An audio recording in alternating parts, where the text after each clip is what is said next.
La PlayStation 2 es una consola que contó con el nacimiento de algunas franquicias que muchos conocen, como God of War, una de las sagas insignia de la marca PlayStation, Ratchet y Clank, probablemente la saga de plataformas más prominente de estas consolas, Jak y Daxter, el segundo proyecto de Naughty Dog, entre algunos otros, y una de esas sagas que vieron la luz en esta excelente consola va a ser el tema del que hablaremos hoy.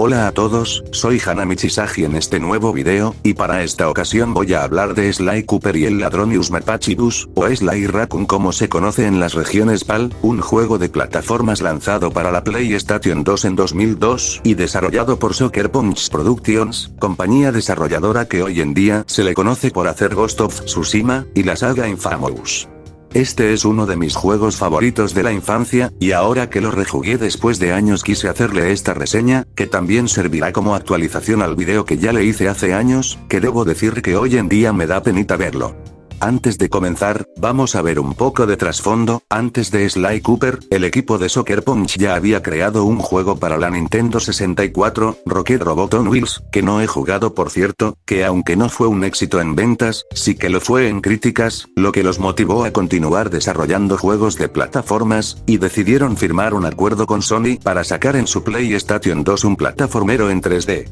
Según Brian Fleming, productor del juego, la idea de un mapache ladrón surgió porque al equipo le parecía chistosa la idea de un mapache con antifaz, y para evitar dar un mal mensaje a las audiencias más jóvenes de que robar está bien, el equipo solucionó eso volviendo a su personaje un maestro ladrón que solo roba a otros ladrones. El desarrollo de este juego duró un aproximado de 3 años en el que hubieron varias revisiones y cambios, y llegado el 23 de septiembre de 2002, el juego fue lanzado, lo cual fue una experiencia tensa para el equipo debido a que no estaban seguros de cómo iba a ser recibido por el público, y más sin embargo a pesar de que al inicio el juego vendía algo lento, más que nada por salir en fechas similares a Jak y Daxter, y Ratchet y Clank, poco a poco el juego fue ganando popularidad y teniendo buenas ventas, siendo luego relanzado en una edición Grandes Hits. El juego empieza en una estación de policía en París, Francia, en donde nuestro protagonista planea infiltrarse. En esta parte tenemos una pequeña introducción a nuestro protagonista Sly Cooper y sus compañeros Bentley y Murray, a su vez que esta parte sirve como tutorial para los controles del juego, los cuales al igual que todos los plataformeros 3D consiste en moverse, saltar y atacar, aunque esta sección también nos presenta un movimiento de infiltración que consiste en pasar por espacios estrechos.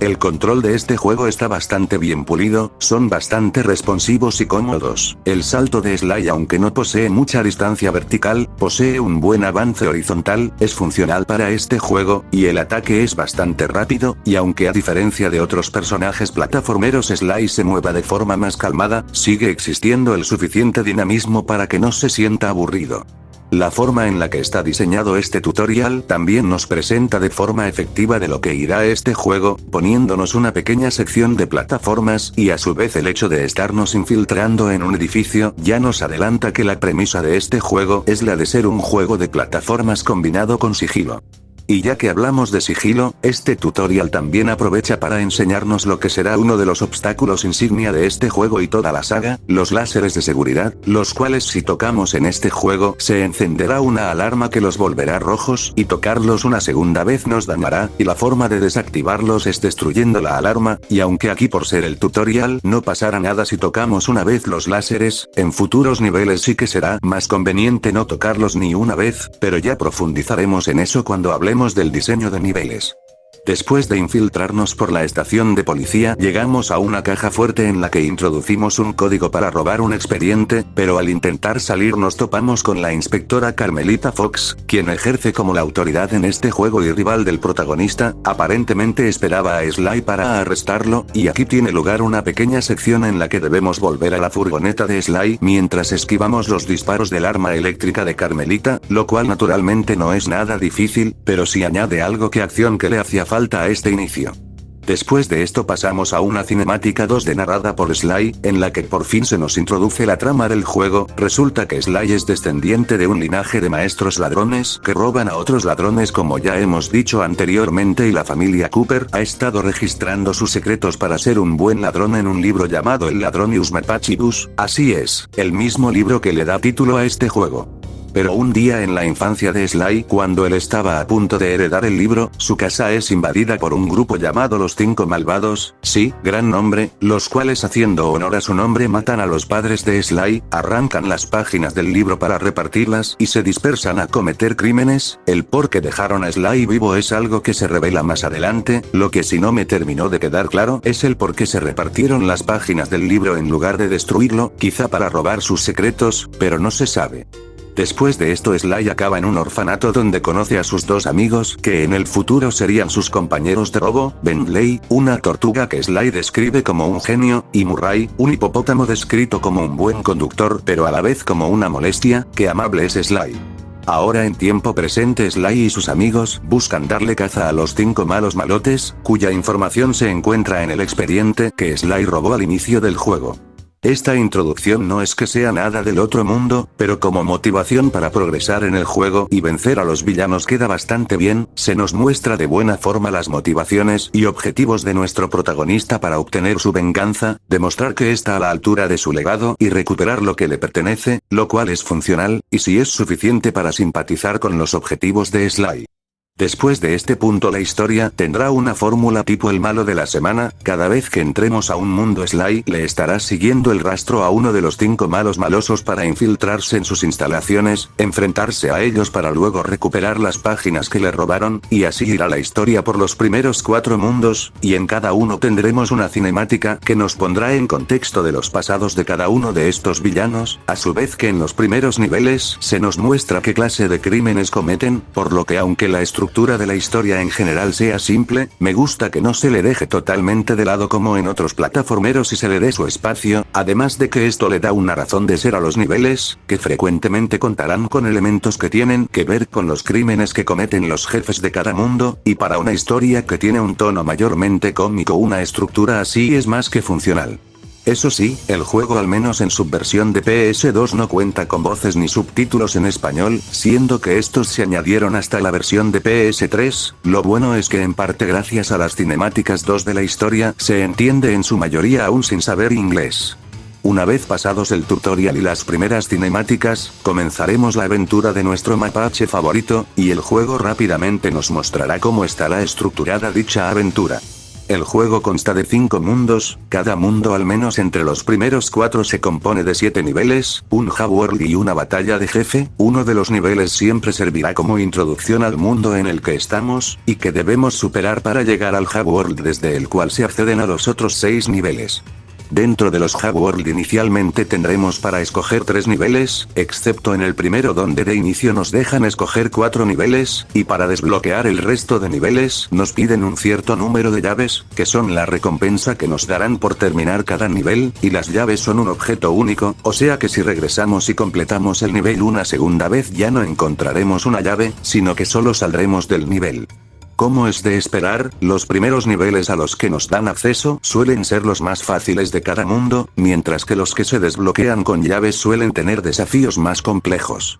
Algo bastante positivo de esto es que sin contar los niveles introductorios previos al hub world, siempre tendremos la opción de escoger el orden en el que hacemos los niveles, incluso cuando para desbloquear todos los niveles necesitamos completar algunos niveles iniciales primero. Como no nos exigen completar todos los niveles de inicio para desbloquear los posteriores, el jugador tiene la libertad de completar primero los niveles que más le gusten y el resto se pueden completar en cualquier orden, lo cual es una buena sensación de libertad en la que el orden de niveles puede ajustarse al gusto de cualquier jugador, lo cual también es positivo en términos de rejugabilidad. Eso sí, para acceder al jefe del mundo y pasar al siguiente sí que necesitamos completar todos los niveles, pero poder escoger en qué orden los hacemos siempre es un punto positivo. El único mundo que no sigue esta estructura es el quinto, ya que se compone de solo 6 niveles y la batalla final, y no cuenta con un hub world desde el cual escoger niveles, sino que tiene una estructura completamente lineal. Una vez completemos un nivel pasamos al siguiente y así hasta llegar al jefe final. Esto puede sonar decepcionante, pero no lo veo como algo propiamente negativo, ya que variar la fórmula para el final tampoco está mal y en cierta forma es un soplo de aire fresco, aunque sí le puedo reprochar que es más corto, y más por algo que mencionaré más adelante, pero por ahora, pasemos a hablar de los niveles en sí.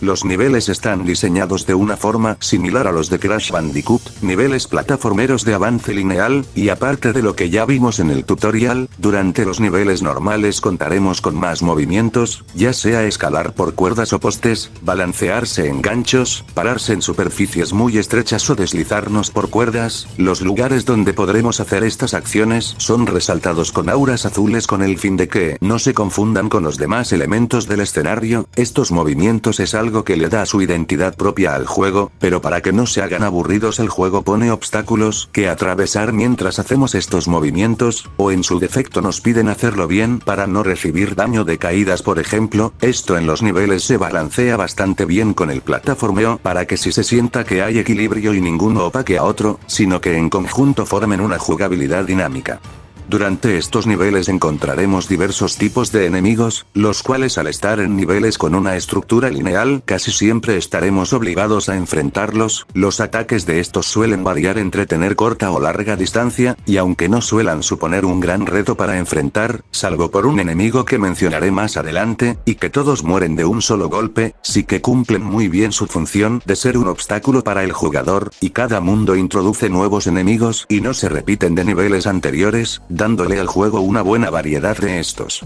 Y claro, no podemos olvidarnos del plataformeo. Después de todo, este es un juego de plataformas, aunque debo decir que durante la mayoría del juego se maneja un plataformeo bastante simple, siendo que pasar de una plataforma a otra no suele suponer un reto. Igualmente cumple bien su función, aunque como las plataformas suelen ir mezcladas con el buen uso de los movimientos de Sly como dije antes, sí que se logra camuflar bien la simplicidad de las plataformas al dar más cosas que hacer. Un problema que tiene el plataformeo llega cuando se exige un plataformeo preciso en plataformas más pequeñas, ya que en realidad Sly no tiene la mejor precisión a la hora de controlar dónde caer, por eso puede ser frustrante librar estas plataformas y hay una alta probabilidad de que el jugador caiga. Lo bueno es que estas situaciones no son tan frecuentes. Algo curioso y que me gusta de este juego es que sigue una misma filosofía de diseño que los Donkey Kong Country, y es que las plataformas o espacios para usar los movimientos de Sly tienen su coherencia, no son plataformas flotantes sin más por ejemplo, sino que el equipo de Sucker Punch se preocupó por crear un mundo orgánico, haciendo que cada plataforma esté ahí por algo o tenga algún truco para poder moverse. Esta atención al detalle es algo que le aplaudo a este juego y da una mejor inmersión al mundo del juego.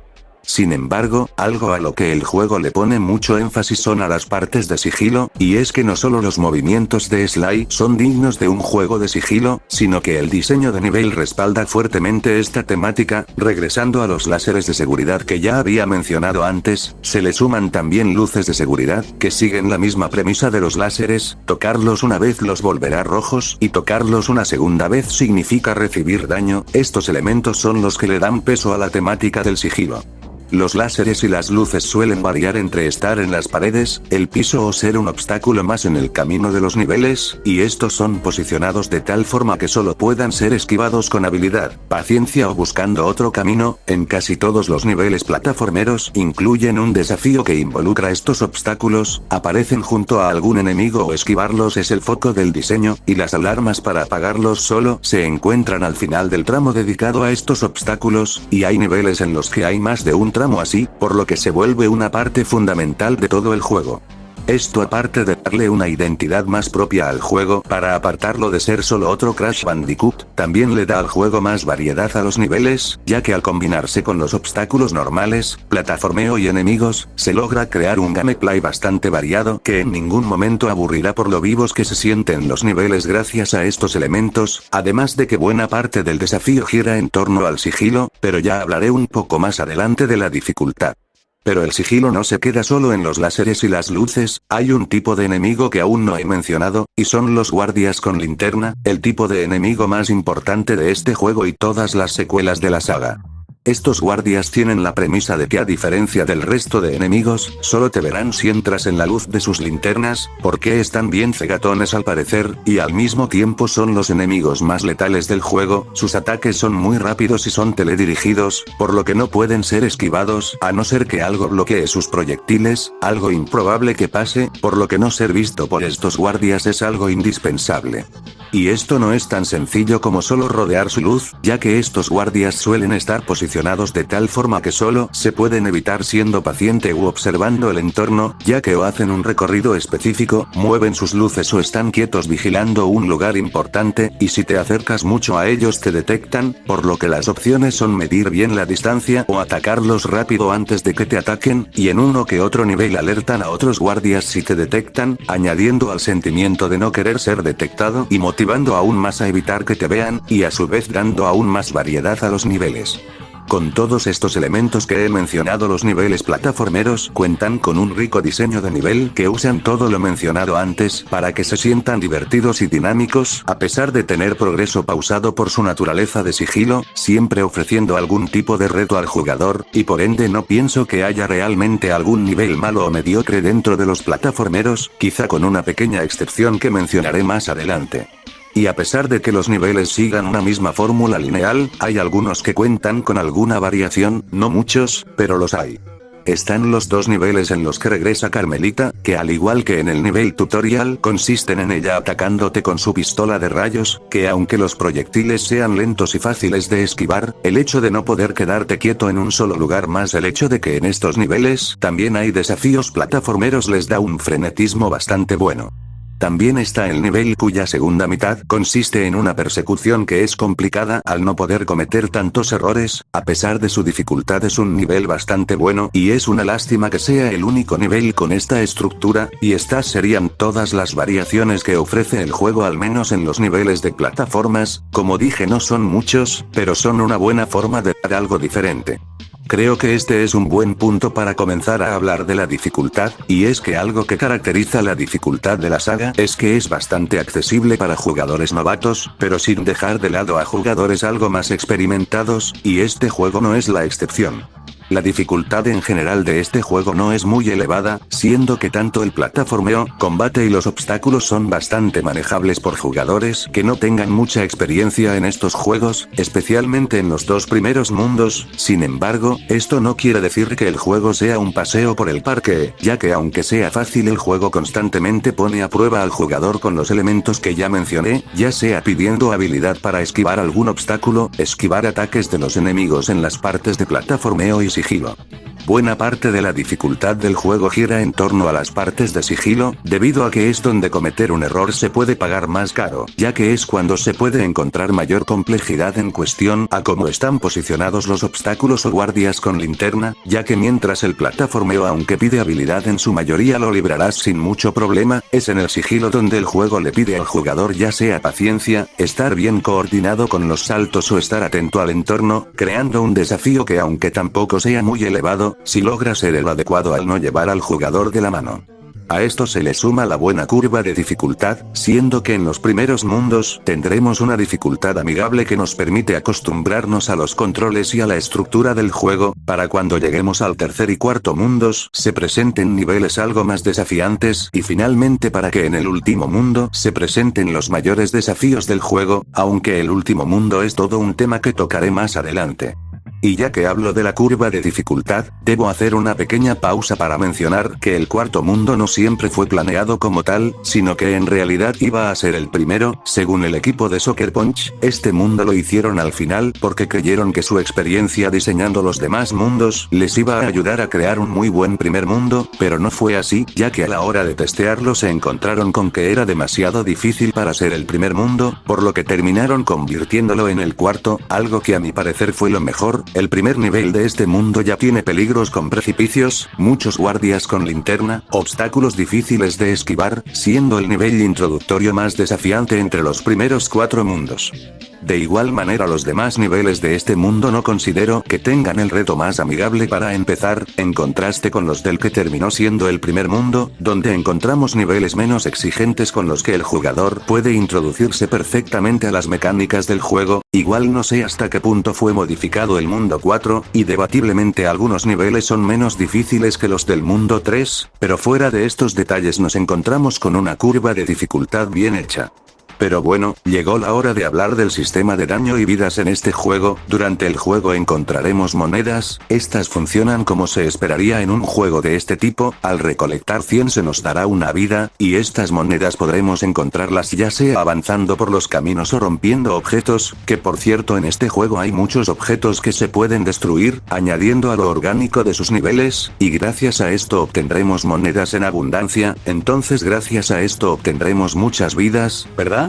Es aquí donde entra el sistema de daño, la manera en la que Sly va a resistir cualquier tipo de ataque o caída va a ser con unos amuletos de la suerte, recibir un golpe sin estos es la muerte, y Sly puede llevar un máximo de 2, estos se pueden encontrar ya sea por los niveles, o como adivinarán, consiguiendo 100 monedas, conseguir 100 monedas mientras no tengamos un amuleto o nos falte uno nos otorgará uno de estos amuletos, solo teniendo los 2 amuletos se recompensará con una vida el conseguir 100 monedas. Esto por una parte lo veo como una idea original respecto a cómo se maneja el daño, pero por otro lado esto tiene un fuerte lado negativo, y es que si recibes muchos golpes o fallas en el plataformeo, el castigo será que no obtendrás vidas por 100 monedas hasta que repongas tus amuletos, ya que encontrar un amuleto en un nivel es una cosa bastante rara, por lo que frecuentemente sacrificarás vidas porque te falta un amuleto, y claro, si pierdes una vida reapareces sin el amuleto, por lo que quedarás indefenso pudiendo morir de un golpe hasta que vuelvas a recolectar 100 monedas, lo que progresivamente se vuelve menos fácil. Si mueres 5 veces el juego te regalará de inicio un amuleto, y si mueres 10 tendrás los 2, pero será un punto en el que ya perdiste muchas vidas, vidas que no podrás reponer fácilmente, porque juntar 100 monedas está ligado al daño, y aunque puedan encontrarse vidas en los niveles, es aún más raro que encontrar un amuleto, posiblemente esto se hizo así para equilibrar el hecho de que a diferencia de otros juegos de su género una caída no es instakill, pero sigue siendo un punto negativo la cantidad de inconvenientes que trae este sistema. Y ya que hablamos de objetos en los niveles, hablemos de las botellas de pistas, que son unos coleccionables repartidos por cada nivel, y que suelen variar de 20 a 40 por nivel, y recolectar todas las de un nivel específico nos recompensará con poder abrir una caja fuerte que usualmente se encuentra cerca del final, y abrir esta nos recompensará con una página del ladrón Usmapachibus que hará que Sly aprenda un power-up.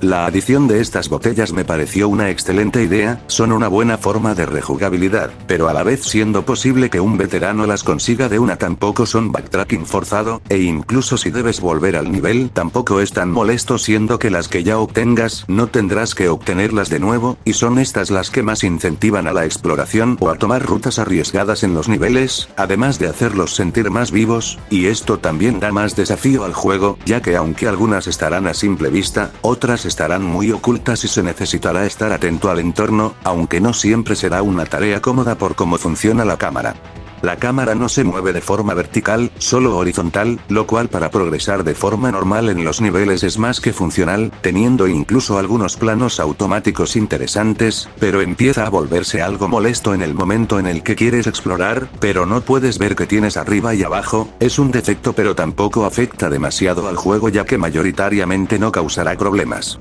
Y respecto a los power-ups, ya hemos hablado de cómo las botellas son un buen añadido para exploración, veamos cómo son los power-ups como recompensa. Está un ataque girando el bastón junto con su adición de dar un salto bomba, un power-up dedicado a combate, y como tal es bastante inútil, los enemigos mueren de un golpe y es mucho más conveniente usar el ataque normal, y tampoco es que los niveles le den uso. Un movimiento de rotar junto a su actualización que le da una barrera eléctrica, tampoco tiene mucha utilidad y solo lo usarías para los desafíos contra reloj. El power-up de ralentizar el tiempo, este suena como uno interesante para hacer más fáciles los combates y plataformeo, de no ser porque Sly se hace lento también, haciendo a este power-up bastante inservible. El power-up de acelerar el tiempo, igualmente Sly se hace más rápido junto a su entorno y es aún más inconveniente de usar, podría haber servido para los contrarrelojes, pero tiene el detalle de que el tiempo también se acelera si usas este power-up, volviéndolo más una molestia que una ayuda. La mina, que consiste en que Sly deja su sombrero en un punto específico para detonarlo, suena como una buena idea tomando en cuenta la temática de sigilo, aunque fuera de uno que otro guardia con linterna no se le saca demasiado jugo. Un power-up que deja un señuelo con el que distraer a los guardias con linterna, no sirve en todas las situaciones, pero al menos en las que se le puede dar uso resulta en ser algo de utilidad. El power-up de invisibilidad, sirve para evitar ser visto ya sea por luces, láseres o los guardias con linterna, con la pega de que no te puedes mover. Dentro de una caja fuerte encuentras la actualización a este poder que ya te permite moverte, aunque lo haces de forma lenta y no puedes atacar, por lo que este power-up llega a tener su utilidad, sin llegar al punto de romper el juego, ya que encima enemigos que no son guardias con linterna no los puedes engañar con esto.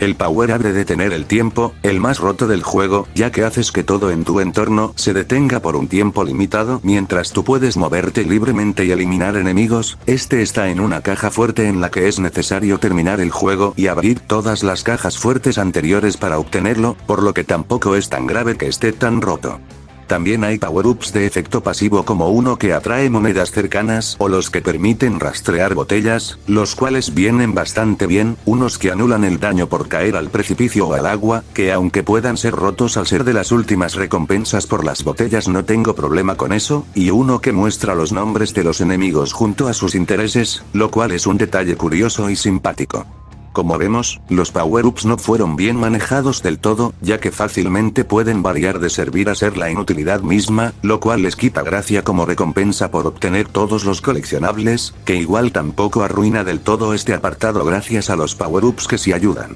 Por cierto, hemos llegado hasta este punto en la reseña y aún no he hablado de los gráficos. Aquí debo mencionar que para este juego el equipo de Sucker Punch creó su propio motor de juego, Spackle, con el cual usarían el tipo de renderización cel shading para darle al juego una estética cartoon, y que puedo decir, se ve bastante bien. Los escenarios presentan su buen nivel de detalle, y dan la sensación de haber sido sacados de un libro de cómics, y al mismo tiempo están inspirados en lugares reales. Los colores usados en los escenarios son bastante buenos y les da a cada uno su propia esencia, a la vez que se crean momentos visuales memorables, y la elección de usar cel shading le queda como anillo al dedo, además teniendo un buen uso del sombreado que recuerda a películas detectivescas, logra con éxito una apariencia caricaturesca, pero a la vez detallada que incluso a día de hoy se ve bien, y además el hecho de que la ambientación del juego sea mayormente nocturna le añade a la inmersión de que somos un ladrón que está infiltrándose en territorio enemigo. Los personajes también están bien hechos, sus diseños son bastante diferentes entre sí y tienen su buen grado de carisma, y aunque la expresividad de estos esté algo descuidada, especialmente notorio en las cinemáticas hechas con el motor del juego, siguen siendo diseños de personajes bastante bien logrados y memorables, y versátiles a la hora de hacer animaciones, las cuales están muy bien hechas, siendo las mejores las de los ataques de los enemigos o algunas muertes de Sly, que llegan a añadir a la comedia y a hacer aún más memorable el estilo de este juego. Y por supuesto, no podemos olvidarnos de las cinemáticas en 2D, que aunque sus animaciones sean bastante simples, presentan un buen estilo de dibujo, junto a una buena ambientación gracias al color y a las sombras, obteniendo así buenas ilustraciones que además presentan bien la historia que están contando y le otorgan su buena dosis de carisma. Hablando del soundtrack, se compone mayormente de música ambiental, cosa que le queda de maravilla al juego, quedan bastante bien, van desde melodías relajantes o dependiendo del escenario incluso inquietantes, sin olvidarse de meter música dinámica en partes de más acción como las batallas de jefe, logran poner en ambiente de una excelente forma y me atrevo a decir que este juego tiene mi soundtrack favorito de la saga. Volviendo al apartado jugable, ya he hablado mucho sobre los niveles plataformeros y cómo estos funcionan bastante bien, pero lo cierto es que este juego no solo tiene niveles plataformeros, sino que al igual que Crash 3 tiene niveles de vehículos, o en otras palabras jugabilidades alternas diferentes a la normal. Esto puede sonar positivo al darle más variedad al juego, pero ¿qué tal se ejecutó? Vamos a ver. El primero que nos encontramos es un minijuego de submarino, con una jugabilidad shoot 'em up o algo así, en el que en un escenario circular debemos destruir 40 cofres sin permitir que unos cangrejos se lleven, aunque sea un cofre a su guarida. Puede entretener gracias a la tensión de vigilar a los cangrejos. Lo malo es que destruir los 40 cofres puede ser muy lento para estar haciendo una acción repetitiva, y la dificultad es algo elevada para un minijuego que encontramos en el primer mundo. Luego tenemos los niveles que consisten en cubrir a Murray de los ataques enemigos con una torreta, ya que este al ver un enemigo se cubre cobardemente, que para efectos prácticos hubiera sido mejor que Sly hiciera esos niveles. Supongo que al menos le daré al hipopótamo una estrella por el intento. Y ya hablando del gameplay, hay un nivel de estos en los mundos 2 y 4, me parece bien la tensión que hay en estos niveles, que te hacen observar el entorno para actuar rápido, especialmente en la recta final del segundo nivel de este tipo. Luego están los niveles de carrera con la furgoneta de la banda de Sly, igual hay uno de estos en los mundos 2 y 4, y seré honesto desde ya, estos niveles son una basura y los peores del juego. La furgoneta no es nada estable, siendo que un mal movimiento puede volcarla, tomar las curvas es incómodo por falta de derrape, y la única forma de acelerar es con nitros que hay en la pista, lo que le resta naturalidad y encima los enemigos pueden quitarte la oportunidad de tomar nitros, cosa frustrante e inútil porque ellos no pueden usarlos. Pero bueno, basura de niveles que no debieron existir.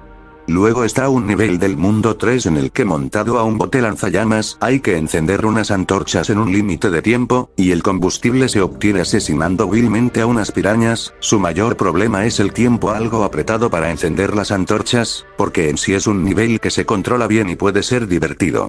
Otro minijuego exclusivo del mundo 3 es uno en el que hay que matar 50 gallinas en un límite de tiempo, cuidándose de unos gallos con bombas. Este es el único nivel de minijuego que usa la jugabilidad normal, y no está mal, también puede dar algo de diversión y su duración es bastante justa.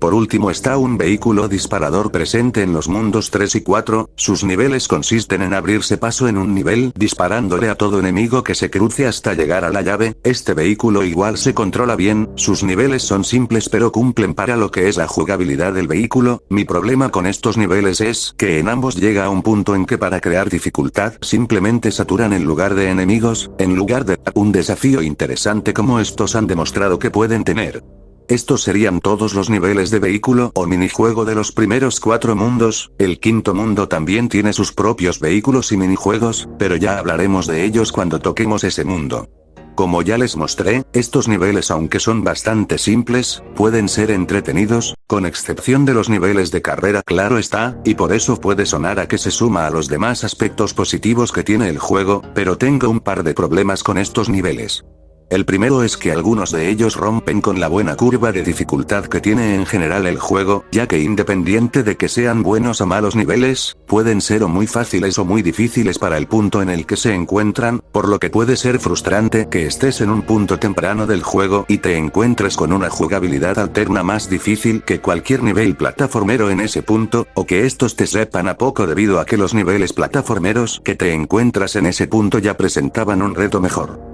El segundo problema que tienen estos niveles es que están algo sobreexplotados. No es malo que metan algún nivel de jugabilidad alterna a un juego de plataformas, el problema es que pueden sentirse algo invasivos, tomando en cuenta que lo que uno espera más aquí son niveles de plataformas. En el primer mundo esto no es un problema, ya que de sus 7 niveles, 6 son plataformeros y el que resta es de vehículo. En el segundo mundo esto tampoco es tan grave, teniendo 5 niveles plataformeros y 2 de jugabilidad alterna. Ya en los mundos 3 y 4 se empieza a notar la sobreexplotación, ya que ambos tienen 4 niveles plataformeros y 3 de jugabilidad alterna cada uno, pero en el quinto es donde este problema se vuelve peor, ya que de sus 6 niveles 4 son de jugabilidad alterna y solo 2 son plataformeros. Y cabe recalcar que uno de estos 2 es tan corto que ni siquiera debería contarlo. Y el gran problema de esta sobreexplotación, aparte de quitarle espacio a las plataformas y sigilo, que son el atractivo principal de este juego, también hacen al juego sentirse menos completo, ya que al ser niveles tan simples y mucho más cortos, no van a ofrecer lo mismo que un nivel de plataformas. En lugar de sentirse como niveles principales a la altura, son niveles con menos complejidad que uno plataformero, y vuelven al juego en sí más corto de lo que ya lo hubiera sido con los niveles normales, ya que a pesar de que no tenga pocos niveles, al ser un porcentaje importante de estos jugabilidades alternas y le resta en su duración.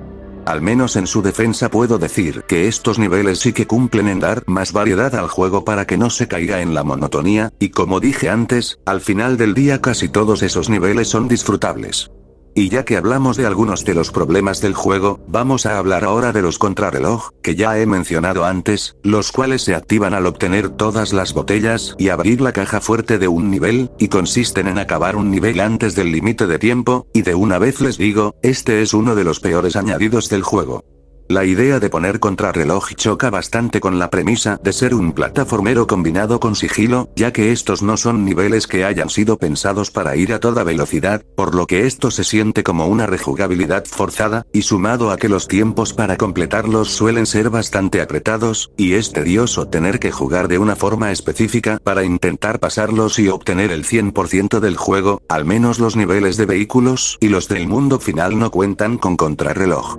Aunque debo decir que la recompensa por estos no está nada mal, ya que completarlos desbloquea comentarios de los desarrolladores para cada nivel, y superarlos todos desbloquea un video completo sobre el desarrollo del juego, por lo que al menos para mí el juego recompensa bien el esfuerzo, por lo que de igual forma vale la pena intentar completar estos desafíos. Pero bueno, aún no hemos hablado de los jefes, algo importante para este juego, y más siendo que a nivel historia, fueron los que mataron a los padres de Sly, así que vamos a ver sus combates. El primer jefe es Sir Raleigh, su combate consiste en que aumentará su tamaño e intentará aplastarte en un escenario con múltiples plataformas, la única oportunidad de golpearlo será cuando se desinfle, porque antes de eso será inmune a cualquier ataque, durante las distintas fases de combate variará desde que solo haya una plataforma o que dichas plataformas se hundan, eso hasta llegar a la última fase, donde en lugar de saltar tratará de golpearnos con la lengua con un timing rápido pero manejable, un jefe simple pero para ser el primero, está bastante bien y da el reto correcto. El segundo jefe es Moxot, el perro mamadote. La idea de este enfrentamiento es voltear todos los espejos para dañarlo, mientras esquivamos sus balazos, los cuales son rápidos, pero una vez se les agarra el truco no es problema esquivarlos. La verdad este combate está bastante bien, contiene un buen desafío y el no poder quedarte quieto en un lado le da dinamismo, eso antes de su tercera y última fase, donde es tan fácil como quedarse tras un espejo hasta que ataque, y luego pasar al siguiente mientras no haga nada. El tercer jefe es Miss Ruby, la cual comienza como un reto de plataformas hasta llegar a ella y atacarla, pero a partir de su segunda fase se vuelve un juego de ritmo en el que hay que sobrevivir sus ataques hasta llegar a ella, y mientras más la dañemos más difícil será el ritmo. Debo admitir que para mí este jefe es demasiado difícil, y más porque los juegos de ritmo no se me dan bien, por eso se me hace difícil disfrutarlo, pero puedo reconocer que es una buena batalla de jefe con la tensión de seguir bien el ritmo. Con una batalla así uno pensaría que el cuarto jefe sería un gran desafío, pero no, Panda King es el más fácil de todos, trata de llegar a él esquivando sus bolas de fuego que no te darán si te mueves hacia los lados, y luego molerlo a golpes mientras te lanza ataques no solo fáciles de esquivar sino predecibles porque siempre los anuncia con un gran margen para esquivarlos, incluso uno de los ataques se puede esquivar no moviéndose en lo absoluto. Le abono el dinamismo, tener el mejor tema entre los jefes, y el ser el primer jefe en requerir de muchos golpes para caer, pero en dificultad sí que se queda corto comparado a los demás. Algo que me gusta bastante de estos jefes es el buen carisma que tienen, ya no solo mostrándolo en los diálogos de sus encuentros, también en diálogos que tienen durante los niveles, y aunque tengan personalidad simple son diferentes entre sí y logran ser memorables al tener algún atributo caricaturesco o alguna cualidad que los destaque, notoriamente Panda King siendo el más educado al hablar, contrastando con las acciones que comete en sus crímenes. Y no solo los villanos tienen buena caracterización y carisma, por el lado de los buenos también podemos ver eso. Por un lado tenemos a los amigos de Sly, Bentley y Murray, aunque en este primer juego no destacan tanto como lo harían a futuro, aún así tienen lo suyo. Murray es caracterizado como el cobarde del grupo, pero con sus deseos por ayudar, por eso aventurándose a intentar conseguir llaves o desarrollando más confianza en el segundo nivel de carreras. Bentley es el cerebro y voz de la razón del grupo, aunque igual nervioso por los riesgos a los que se mete Sly. Aunque en este juego el hecho de que rara vez salgan al campo de acción, y en el caso de Murray tiene que salir Sly a cubrirlo cada que sale, hace difícil sentir que los tres sean equipo, aún así logran aportar su grano de arena con pequeñas, pero útiles acciones y son un buen complemento para Sly en personalidad.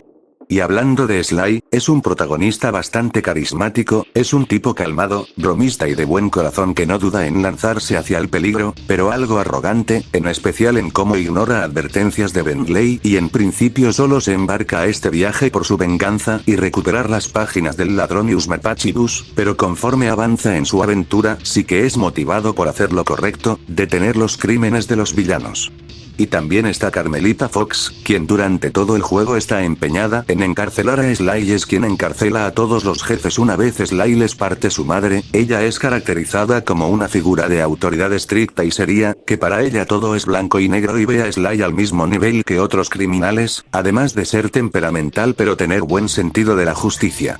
Diré que de todos los personajes, Sly y Carmelita son mis favoritos, no solo por ser los más completos en cuanto a personalidad, sino que lo mejor de estos dos sale al interactuar, mostrando sus diferencias en ideas al trabajar en distintos lados de la ley, pero al mismo tiempo siendo capaces de bromearse entre sí, habiendo contraste entre la actitud calmada de Sly y la actitud más temperamental de Carmelita, y además teniendo cierta química romántica, en especial por parte de Sly. Y claro, no podemos olvidarnos de los ancestros de Sly, los cuales se mencionan al recuperar páginas del Ladronius Mapachibus después de vencer un jefe, a pesar de que no aparecen físicamente, tienen su importancia al haber creado movimientos que Sly aprende leyendo sus páginas, cosa que también aplica en los power-ups. Y bueno, con estos aspectos cubiertos es hora de hablar del mundo final, y se preguntarán, ¿por qué hablo del mundo final de forma separada? La respuesta es que este mundo, al tener una estructura diferente a los mundos anteriores al ser totalmente lineal, diferentes tipos de niveles, e incluso hasta en historia siendo diferente a los demás, me pareció adecuado hablar de él de forma separada a los demás. Al iniciar este mundo tenemos una cinemática 2D en la que Sly nota como en las fotos de sus ancestros aparece la silueta de un búho que se parece a la del criminal Clockwork, preguntándose si era una coincidencia o había algo más.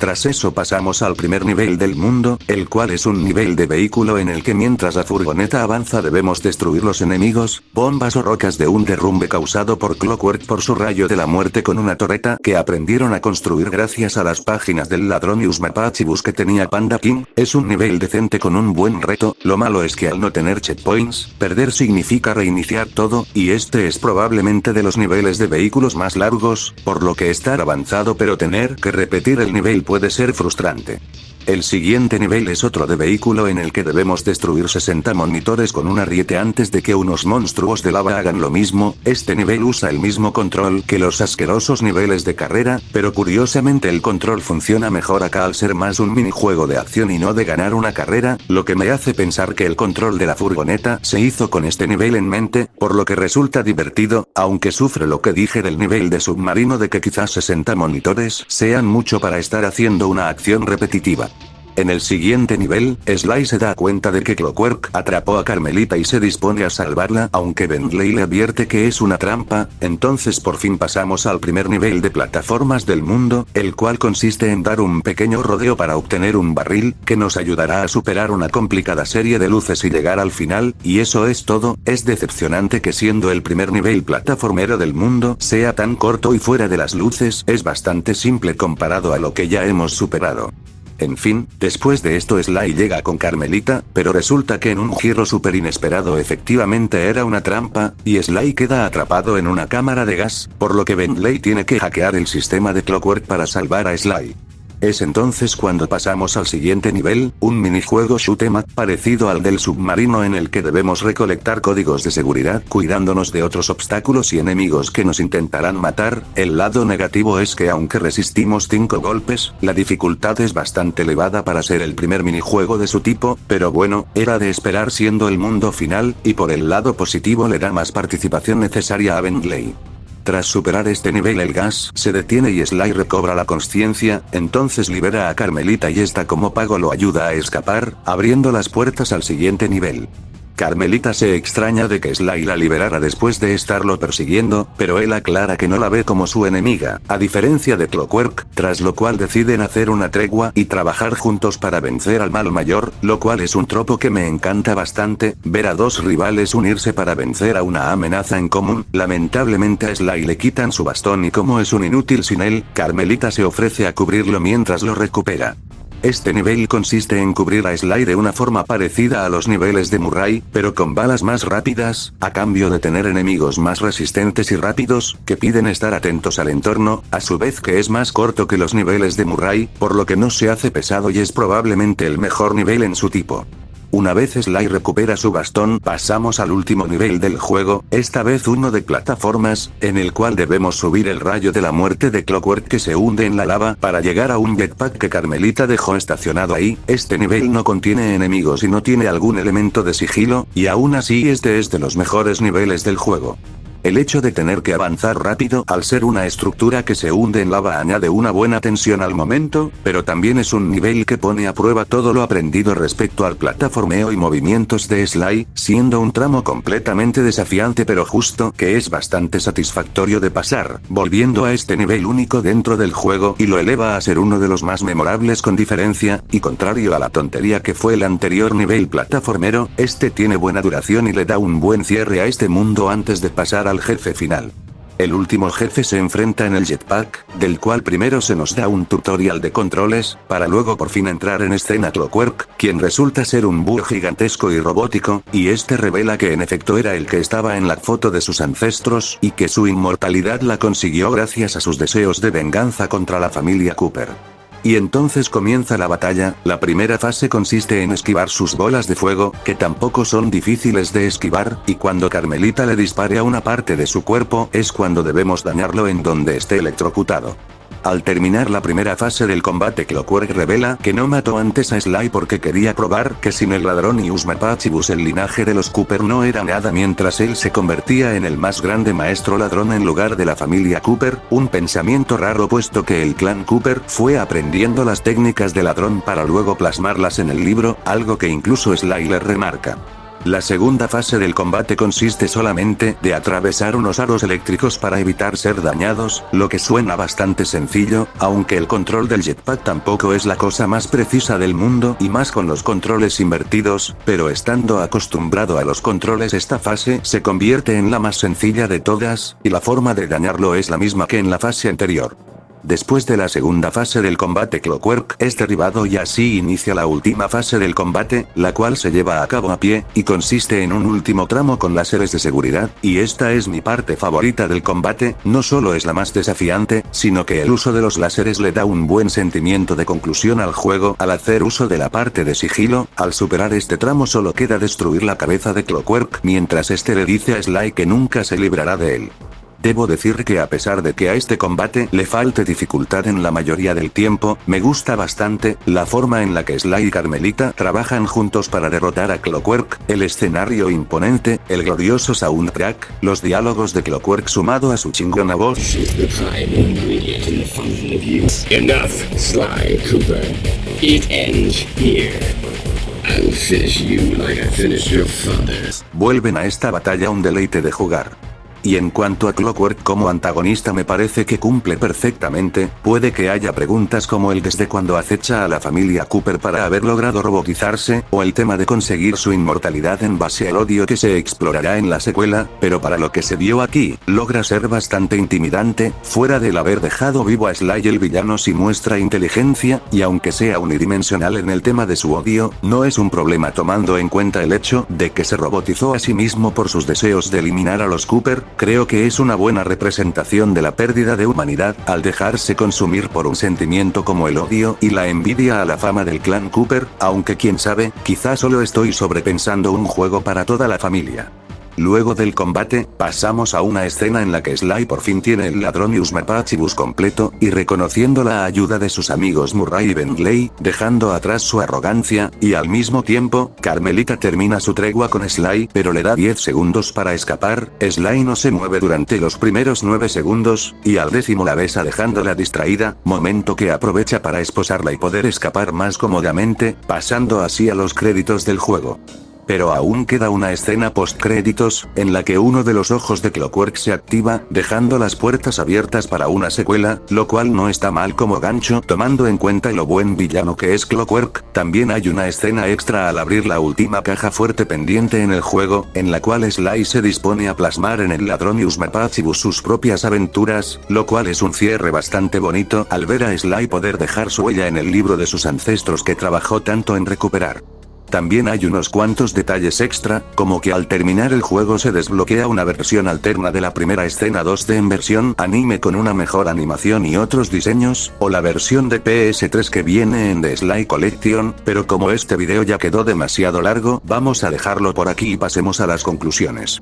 Sly Cooper y el ladrón Uzumaki Bus es un título de plataformas bastante sólido que podríamos considerar una joya infravalorada hoy en día debido a lo olvidado que está, tiene algunos defectos, pero también muchas cualidades positivas haciendo que sin duda valga la pena probarlo si es que te gustan los juegos de plataformas en 3D, y más por su propuesta única de combinar plataformas y sigilo.